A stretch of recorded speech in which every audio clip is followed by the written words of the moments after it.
Tonight we present radio's most popular detective, Paul Temple, in Paul Temple Intervenes, a new serial play specially written for broadcasting by Francis Durbridge and produced by Martin C. Webster.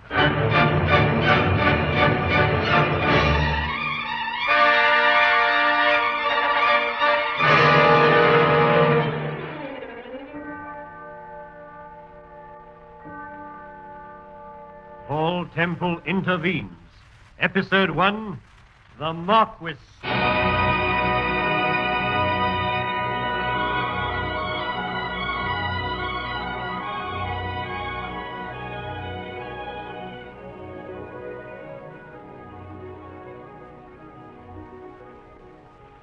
As listeners to our audio bulletins will already have heard, we have with us in the studio this evening Sir Graham Forbes, Chief Commissioner of Police, who is to broadcast a special message to listeners both in this country and throughout the United States of America. Sir Graham Forbes. 8 months ago, in a little country lane about 2 miles from the village of Hampton in Arden, a man was found murdered. His name, a household name throughout the United States of America, was Myron Harwood. The constable who discovered the body has already told how, by the side of the dead man, he found a small, square piece of white cardboard bearing the inscription, The Marquis. Yes, that was 8 months ago. And since then, there have been 7 murders. 7 unsolved murders. 7 small pieces of white cardboard, each bearing the same insidious inscription, The Marquis. I am authorized to state that a free pardon will be given to any person other than one actually guilty of willful murder, providing that the said person will furnish the information and evidence necessary to ensure the arrest and conviction of the man or woman known as the Marquis.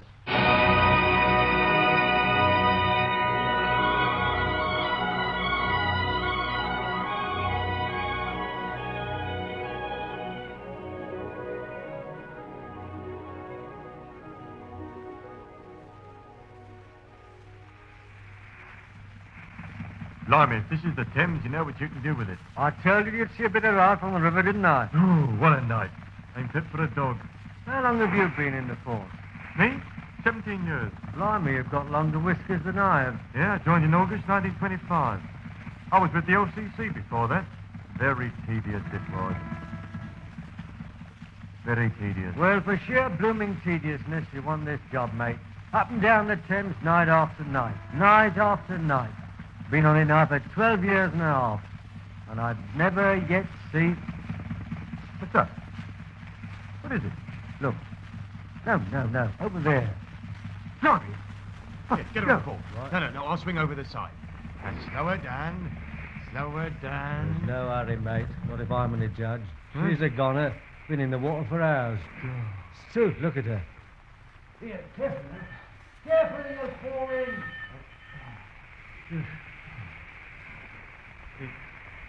Is she dead? Yes. Pretty looking kid even now, isn't she? Yeah. Well, she can't be much older.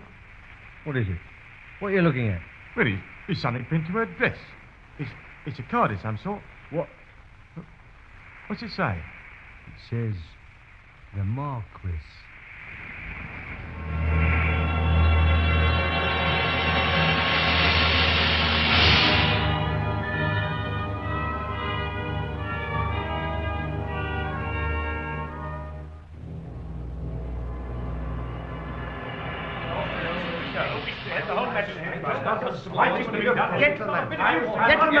Gentlemen, please.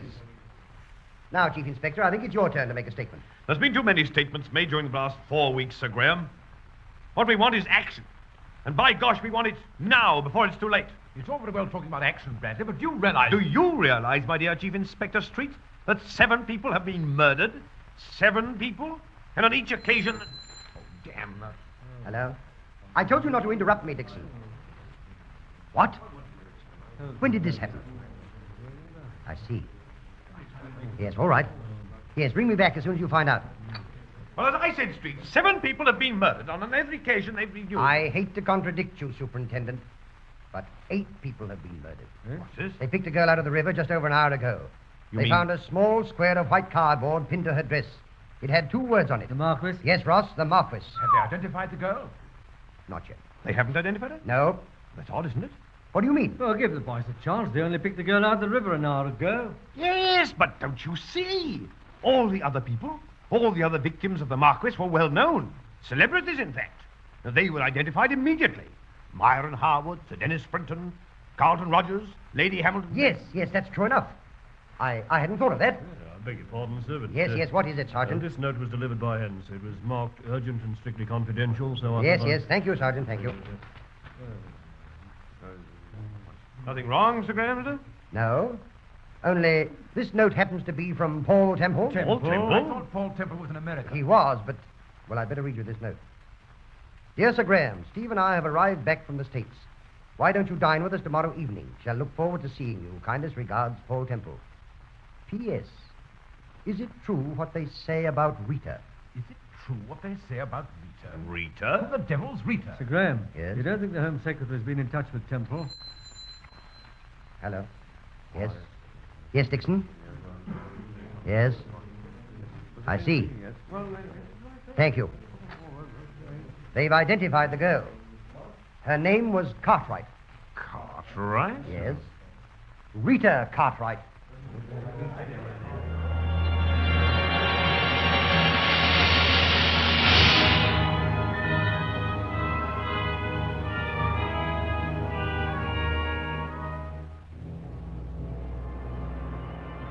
My dear Temple, I know what I'm talking about. I read your last novel. The detective was a bigger fool than ever. By Timothy, he had to be, Sir Graham. He was practically the chief commissioner. Darling, please. Cigar, Sir Graham. Ah, thank you. We got your message. Yes? Yes, Light? thank you. Now, what did you mean exactly by, is it true what they say about Rita? Well, for the last 18 months, you know, I've been in America, Sir Graham, attached to the sea branch of the MOI. Yes, Colonel Randall told me. Well, while I was over there, the newspaper started a terrific, well, I suppose we'd call it a front-page story about this person called the Marquis. First, I thought the whole business was grossly exaggerated, but one morning, about a fortnight ago, I received a cable from the Home Secretary. And I knew then... You knew then that things were pretty serious, eh? Yes. Sir Graham, so far as my own position is concerned, I'd like to be perfectly frank with you. There's no reason why you should feel at all embarrassed by this, Temple. The Home Secretary sent for you. And he sent for you for a very good reason. Because we at Scotland Yard need your help. Well, strange though it may seem, I'm relieved to hear you say that. After all, I had no wish to intervene, Sir Graham. Don't talk nonsense, darling. You know perfectly well that you've every intention of intervening. Darling. And you still haven't told Sir Graham about Rita Cartwright. Ah, no. And I'm rather interested to hear about Rita Cartwright, Temple. Well, Rita Cartwright is a rather impetuous young lady, Sir Graham, who, to put it bluntly, fancies her chances as a private detective. A month or so ago, she started to make certain inquiries about the Marquis and, why, what is it? What's the matter? Rita Cartwright's dead. Dead? She was picked out of the Thames shortly after 8:30 last night. Her body was identified by a man called Roger Story. By Timothy. You mean that you... Oh, how horrible. Temple, do you remember a queer, boastful little bounder by the name of Sammy Wren? Yes? Yes, I remember Sammy Wren. I told Bradley to pick up Sammy Wren about a fortnight ago, but nothing came of it. You know, I've got a hunch that Sammy might know something. He's a queer little devil, but he covers a lot of territory. Yes. Why are you smiling? Do you know a small public house near the Elephant Castle called the Golden Cage? The Golden Cage. No, I can't say I do. Why do you ask? Because I'm going there tonight, Sir Graham, and by Timothy, I'm rather looking forward to it. Really? Yes. 2 minds with but a single thought, eh, Sir Graham? What do you mean? Well, can't you guess? I'm meeting Sammy Wren. I'm meeting Sammy Wren.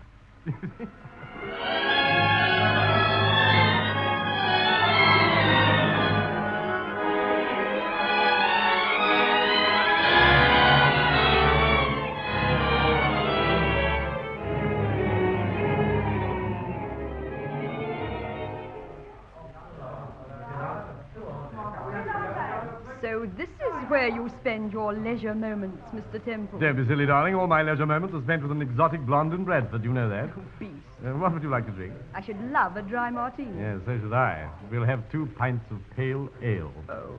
Good evening, sir. Good evening. Would you get us, why, God bless my soul, if it isn't Dolly Fraser. The name's Smith.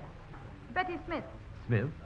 Not one of the Berkshire Smiths. Yes, one of the Berkshire Smiths. And what can I get you? 2 half pints of pale ale, Miss Smith. The paler, the better. Thank you. Thank you. You know her? Of course I know her. Her name's Dolly Fraser. She used to be mixed up with the Regan mob.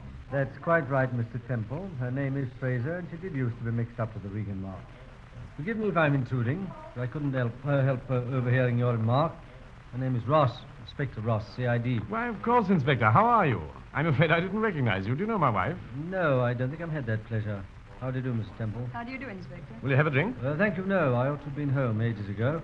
I regret to say, Mr. Temple, this is an off-duty visit. All the more reason for having a drink. No, really, I mustn't. Good night, Mrs. Temple. Good night, Inspector. Good night, sir. Good night, Inspector. Inspector Ross. Is he one of the new people at the yard? No, he's been there for ages. He used to be attached to the fingerprint department until Bradley took over. Oh. I don't think they saw eye to eye, or, well, anyway, Forbes transferred him, you know. They say he's quite an intelligent fellow. Ah, here's our Berkshire friend again. 2 half pints. Thank you. Mr. Temple, Huh? I'm sorry I was rude just now. Oh, that's all right, Dolly. It is, Dolly. Yes, of course it is, Mr. Temple. Silly of me to deny it. Yeah. I knew you'd spotted me the moment you came in here. Whatever are you doing in this part of the world, Mr. Temple? Well, I'm waiting for an old friend of ours, Dolly, Sammy Wren. Sammy Wren. Yes, Sammy Wren. Oh. I haven't seen Sammy for ages. Nothing wrong, I hope? No, there's nothing wrong, Dolly. No. How about joining us on a drink? Oh, well, if it's full sent to you, dearie, I'd like a pink gin. Why not? So you haven't seen Sammy? Not recently, I mean. No, Mr. Temple, not for a week or 2 at least. Used to be in here pretty regular at one time. Yes, so I believe. Well, you look prosperous, Dolly. Oh, I'm all right. Got a good job, you know. The boss is very good to me here, very good he is. Quite a gent, in fact. Oh, I'm glad. You don't seem to be getting on very well with your pale ale, darling. I'm not getting on at all well with it. Oh, now, let me get you a gin and tonic, Mrs. Temple. More in your line, I'm sure. Thank you. Do you happen to have heard anything about this fellow all the newspapers are talking about? Do you, Dolly?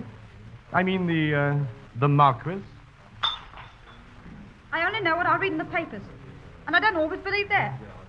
Look here, why the blazes should I know anything about him? You're the second person that's asked me that in a week. Oh? Who was the first? Young chap called Roger Story. He's been snooping around here for days asking blasted questions. I wouldn't put up with him if it wasn't for the fact that he's, well, he's got quite a way with him. Roger Story? Why, that's the man Sir Graham mentioned. The young man that identified Rita Cartwright. Yes. Oh, Mr. Temple. Sorry to have kept you waiting. Oh, hello, Sammy. Didn't get your message till late last night. Hello, Dolly. How's Trix? Oh, this is my wife, Sammy. I don't think you've met. Why, no.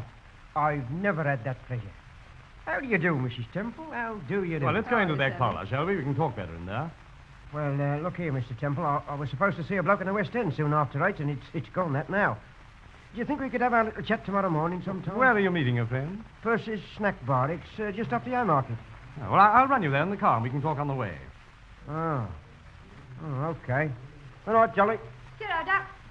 Good night, Mrs. Temple. Good night, darling. And keep the change, Dolly, and keep out of mischief. You bet. Now, what was yours? 2 half a mile.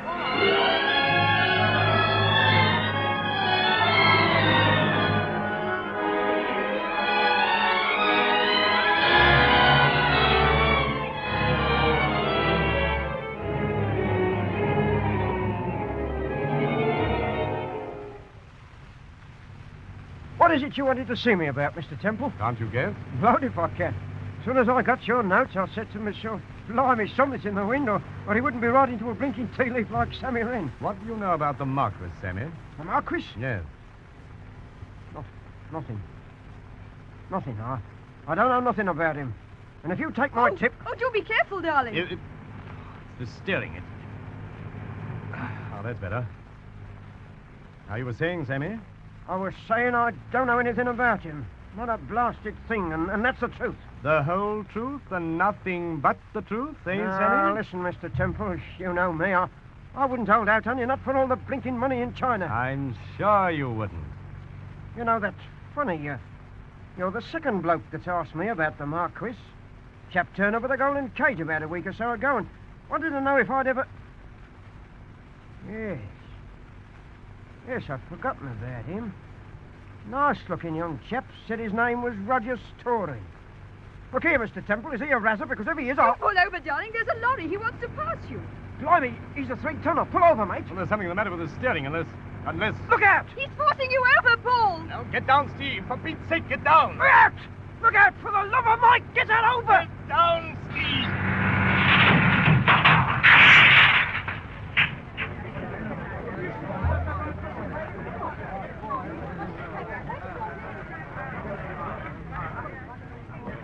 Paul.